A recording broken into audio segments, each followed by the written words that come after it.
KSTA ജില്ലാ സമ്മേളനം ജനുവരി 25-26 തീയതികളിൽ കരുനാഗപ്പള്ളിയിൽ നടക്കും.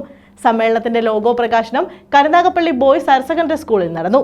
പുരോഗമന കലാസാഹിത്യ സംഘം ജില്ലാ secretary doctor C Unnikrishnan logo പ്രകാശനം നിർവഹിച്ചു. Publicity committee chairman Suresh Vettukad അധ്യക്ഷനായിരുന്നു. സബ് ജില്ലാ സെക്രട്ടറി ഒ അനീഷ് സ്വാഗതം പറഞ്ഞു. KSTA സംസ്ഥാന എക്സിക്യൂട്ടീവ് കമ്മിറ്റി അംഗങ്ങളായ GK ഹരികുമാർ, S സബിത, ജില്ലാ പ്രസിഡന്റ് KN മധുകുമാർ, ജില്ലാ സെക്രട്ടറി B സജീവ്, സംസ്ഥാന കമ്മിറ്റി അംഗം MS ഷിബു, ലൈബ്രറി കൗൺസിൽ ജില്ലാ എക്സിക്യൂട്ടീവ് അംഗം VP Jayaprakash Menon, FSCTO taluk president S Ananthanpillai, LS Jayakumar, K Rajeev, JP Jayalal, K Sreekumaran Pillai, Jishnuraj എന്നിവർ സംസാരിച്ചു.